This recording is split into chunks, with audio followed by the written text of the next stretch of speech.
Brunei insists to safeguard his position and monarchical rule. On September 25, 1962, a formal meeting was held between the Brunei and Malayan governments. A delegation from Brunei went to Kuala Lumpur to examine the various facets of the Malaysia Plan, and the position of Brunei therein, and to make recommendations to the Sultan. In the meeting, the Brunei delegation stressed that within the Federation, Brunei's position should be regarded as different from those of the other territories such as North Borneo and Sarawak or the existing Malayan states. However, the Deputy Prime Minister of Malaya, Tun Abdul Razak, said that within the Federation, all member states would be treated equally. As we can see here, there is a difference in the proposed idea between the Bruneian and Malayan, on how the design of the new Federation of Malaysia will looks like. For the Malayans, their design of Malaysia in relation with the Borneo territories, as has been proposed in their propaganda vehicle, Malaysia Solidarity Consultative Committee, will consist of simple federation. The Malayans want to create a simple federation with the Borneo territories of Brunei, Sarawak, and North Borneo, which will comprise of 14 states, by simply adding the existing 11 states of Malaya with Brunei, Sarawak, and North Borneo. Whereas, all of these 14 states will be treated equally.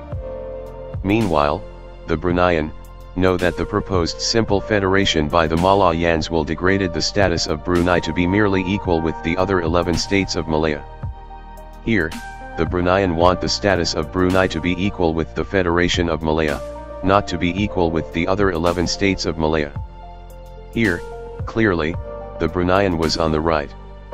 In the end, the Malaysia Agreement 1963 that was signed on July 9, 1963 in London, provide for the equal partnership between the Federation of Malaya, Singapore, Sarawak, and Sabah.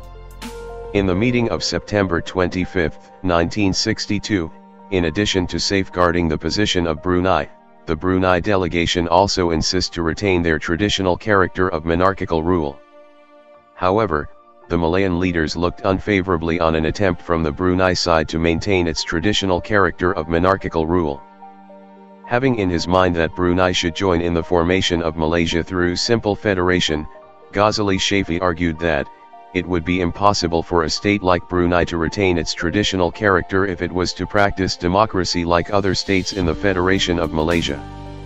Ghazali Shafi, as permanent secretary in the Ministry of Foreign Affairs, stated that if Brunei insisted on retaining its traditional government, then it was better that Brunei should not join Malaysia. Furthermore, he argued that the proposed Federation of Malaysia would need a strong central government, therefore Brunei would, mutatis mutandis, have to make certain sacrifices for the common good. On the other hand, the Brunei delegation continued to uphold its stance that Brunei was not prepared to lose the existing constitutional authority and powers of the Sultan. Thus, if Brunei was not prepared to hold an election in order to create a representative form of government, it would be difficult for the Malayan government to accept any demands from the Brunei side. Generally, the Malayan government found it hard to accept Brunei's proposal to maintain its traditional system of government. But, Tun Razak gave an assurance that the Malayan government was prepared for further talks with the Brunei delegation.